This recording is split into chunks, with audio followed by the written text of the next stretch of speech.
Par ces temps de fête, les habitudes nous guident en nous dictant un mode opératoire qui, pour l'essentiel, se résume à offrir un présent, d'abord aux enfants pour la Noël, puis aux amis, à un être cher, à un parent. Tout dépend du degré d'affection qui nous l'impose envers la personne choisie. Toujours est-il qu'on pense faire un geste de cœur et par amour. La qualité de l'objet à offrir dépendant aussi soit des moyens qu'on y consent, soit de nos possibilités, soit de la considération qu'on a pour cette personne. A contrario, il y en a qui ont ce plaisir d'offrir parce que guidés par un intérêt particulier. Donner pour en attendre quelque chose, une sorte de rétrocession, offrir avec trop de calcul, une sorte de piège en fait. Et c'est souvent, pour le peu qu'on a fait, on en attend le double ou le triple. Un cadeau intéressé, comme disent certains quelque part, ma calcul, ma plan. La période s'y prête, on va encore vivre cela tout au long de ces moments festifs, surtout de cette nouvelle année.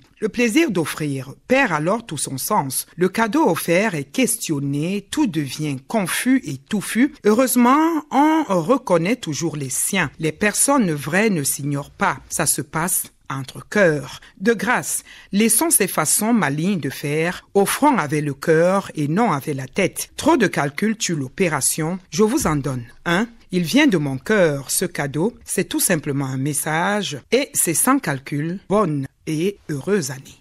Nous avons dans ce studio le professeur Mireille Ndjenje, psychologue. Nous vous disons merci d'avoir accepté notre invitation.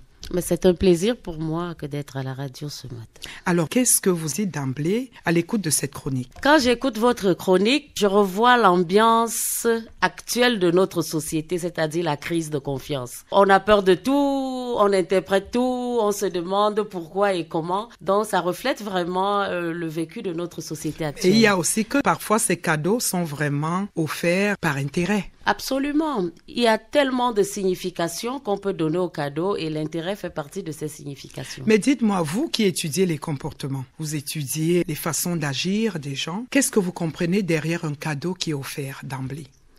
Oui, alors il faut dire que, je le disais tout à l'heure, le cadeau a plusieurs significations. On peut offrir un cadeau parce que on a de l'estime pour quelqu'un. Alors pour lui montrer qu'on a de l'estime pour lui, on lui offre un cadeau. On offre un cadeau parce qu'on se sent le devoir de l'offrir. Par exemple, le cadeau aux enfants, aux conjoints, c'est comme un devoir, on va l'offrir. On offre aussi le cadeau comme pour remercier quelqu'un. C'est-à-dire que quelqu'un a fait quelque chose pour vous et vous voulez lui dire merci. On offre le cadeau pour faire plaisir. Quelqu'un a un événement ou même pour rien, vous voulez lui faire plaisir et vous faire plaisir à vous-même parce qu'il faut le dire, celui qui offre fait plaisir mais se fait aussi plaisir. On peut offrir le cadeau comme dette morale. C'est-à-dire qu'on sent que il faut qu'on rembourse un bienfait. Alors on lui offre un cadeau. Mais maintenant, ce dont on a le plus parlé dans la chronique, c'est le cadeau empoisonné. C'est-à-dire que on donne un cadeau pour faire mal. Parce que on voit bien qu'il est difficile de refuser un cadeau que quelqu'un vous donne. Donc, ça peut être le meilleur moyen pour l'atteindre. Alors, quelqu'un qui veut faire du mal à une autre personne peut passer par un cadeau. Et il y a plusieurs raisons pour lesquelles on va offrir un cadeau. Vous l'avez dit, professeur, parfois on offre un cadeau piégé parce que c'est pour faire mal, mais piégé également parce qu'on attend quelque chose en retour. Est-ce que c'est normal? Qu'est-ce qui se passe dans la tête de cette personne qui offre pour attendre une rétribution, quelque chose après? Dans son essence même, le cadeau, c'est pour faire plaisir et pour se faire plaisir parce qu'il y a un plaisir à donner, tout comme il y a un plaisir à recevoir. Mais maintenant, il faut voir que l'esprit humain, étant tordu, va utiliser une chose bien pour en faire du mal. De plus en plus d'ailleurs, on voit des cadeaux intéressés. On donne un cadeau parce qu'on veut une faveur, mais on donne aussi un cadeau parce qu'on passe par là pour faire du mal à quelqu'un. Maintenant, dites-nous, qu'est-ce qui se passe dans la tête de ce type de personne? C'est un piège pratiquement pour l'autre, pour celui qui reçoit. Oui, alors ce qui se passe dans la tête de celui qui va offrir un cadeau piégé, c'est simplement que c'est une personne mauvaise qui veut faire du mal, qui sait faire du mal et qui utilise un moyen pernicieux pour le faire. Il passe par le cadeau. Quelqu'un qui vous connaît sait certainement ce que vous aimez. Il sait qu'en vous donnant ce que vous aimez, vous allez prendre avec joie et vous allez plus facilement utiliser. Alors il passe par là pour vous faire du mal. Donc c'est de l'espièglerie d'abord pour arriver à ses fins tout simplement. Est-ce que vous avez fait le constat de ce que nous vivons cela de plus en plus dans notre société. Oui, absolument. On peut suivre les plaintes. Nous qui passons nos vies à écouter les gens, c'est dans la famille, c'est entre amis. C'est entre collègues, c'est dans la société en général, oui. Beaucoup de gens passent par des présents pour faire du mal. Parfois, c'est un présent empoisonné. C'est ça. Parfois, c'est un présent piégé. Quelqu'un vous donne une chose et vous vous retrouvez avec une chose que vous ne deviez pas avoir. Ça peut être de la drogue, par exemple. Beaucoup de choses se passent comme ça aujourd'hui. Généralement, c'est des personnes qui vous connaissent bien, avec qui vous avez même des liens très étroits. C'est ces personnes qui vont utiliser ces moyens pour vous faire du mal. Oui, mais dans son essence, offrir, ça vient d'une volonté personnelle. Est-ce qu'il faut en attendre quelque chose? Il faut dire que c'est assez complexe parce que on va voir même dans nos traditions, quand quelqu'un vous apporte un présent, vous lui donnez quelque chose en retour. Ce n'est pas pour rembourser son présent, mais c'est de la politesse. Dans nos traditions, ça existe. On vous dit si quelqu'un vous apporte une assiette de nourriture, il ne doit pas rentrer avec son assiette vide. Et même depuis des temps très anciens, on sait qu'on n'allait pas voir quelqu'un les mains vides. Et quand on repartait, on ne repartait pas les mains vides. Mais ça se fait vraiment dans la plus grande convivialité. Sauf qu'aujourd'hui, les intérêts ayant pris le dessus, la personne qui vous donne attend. Et d'ailleurs, ce n'est même pas seulement le cadeau. La personne qui rend service attend. Ou alors, comme les gens disent de manière commune, c'est la cotisation. C'est-à-dire que je donne parce qu'on va me donner. C'est ça, oui. Oui, ça c'est un peu la nouvelle donne aujourd'hui. Il y a beaucoup de glissements de compréhension dans nos us et coutumes aujourd'hui. Ça fait que les intérêts dominent un peu. Voilà, professeur, nous sommes dans la nouvelle année et certainement beaucoup vont recevoir des cadeaux. Quelle est l'attitude que vous adopterez quand vous recevrez un cadeau? Qu'est-ce qu'il faut faire?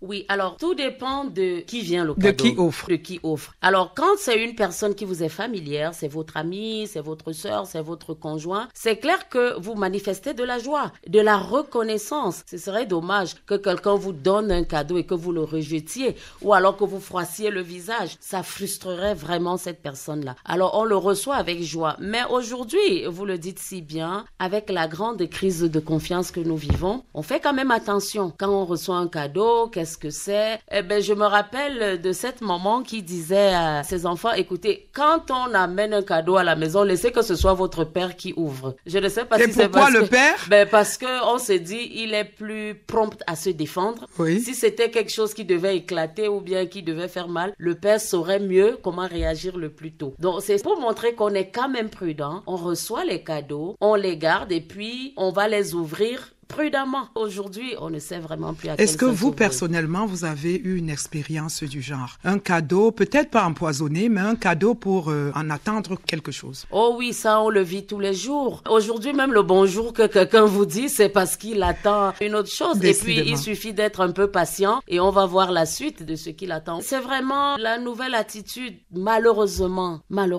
parce que ça ne devrait pas être. On devrait donner par plaisir, pour faire plaisir, pour se faire plaisir. On devrait avoir de la joie à donner et ne rien attendre. En principe. Ce qu'on doit attendre lorsqu'on donne un cadeau, c'est que le cadeau fasse plaisir à celui qui le reçoit. C'est ça. C'est la seule chose qu'on doit attendre. On a même vu des gens jeter des cadeaux. Jeter carrément parce que pas sûr de ce qu'on vous remet. Oui, absolument. Surtout quand ces cadeaux, c'est de la nourriture, beaucoup de gens ne vont pas manger. Et puis moi, je dis aux gens aujourd'hui, n'offrez pas vraiment la nourriture aux gens parce qu'ils vont la jeter. C'est risqué. C'est risqué parce que celui qui reçoit a peur. Il se dit, est-ce que ce n'est pas empoisonné? Est-ce que ce n'est pas... ça. Et généralement, il ne va pas la consommer, il va jeter. C'est clair. Et on se retrouve dans ce gaspillage-là. Et même des cadeaux d'autres matériaux, ça peut être un sac, ça peut être une paire de chaussures, ça peut être un vêtement. Les gens ont tellement peur aujourd'hui que parfois, quand vous donnez, ils donnent à quelqu'un d'autre. Maintenant, il faut que quelqu'un vous fasse totalement confiance pour recevoir votre cadeau, l'utiliser allègrement. Il faut que ce soit vraiment une personne qui vous fasse confiance. Nous allons sortir par là. C'est la période festive, c'est la nouvelle année. Professeur, est-ce que vous pensez offrir un cadeau à quelqu'un qui vous est cher? Absolument, je vais en offrir beaucoup, ça c'est sûr. Vous êtes sûr que ce cadeau va être bien reçu, va pas être jeté? Oh, à mes enfants, quand je vais donner, je suis sûre que ce sera la grande joie. À mes parents, à mon conjoint, je pense que je vais offrir à des gens qui me font confiance et qui savent que je ne pourrai pas leur faire du mal. Nous allons vous dire merci d'être passé, mais avant de nous quitter, peut-être un souhait de bonne année à quelques personnes? Alors, bonne année à ma famille, à la famille Belinga, à ma famille, mes enfants, à ma mère qui est du côté des Foulanes, à mes collègues du côté de l'université de Yaoundé 1. Professeur Mireille Ndjenje, vous êtes psychologue, c'est bien cela. Vous enseignez à l'université de Yaoundé 1. Voilà, nous vous disons merci d'avoir accepté cette invitation et de vous être prêté à ce jeu. Bonne et heureuse année à vous. Merci. C'est sans calcul. Et bonne et heureuse année à vous aussi, je n'attends rien.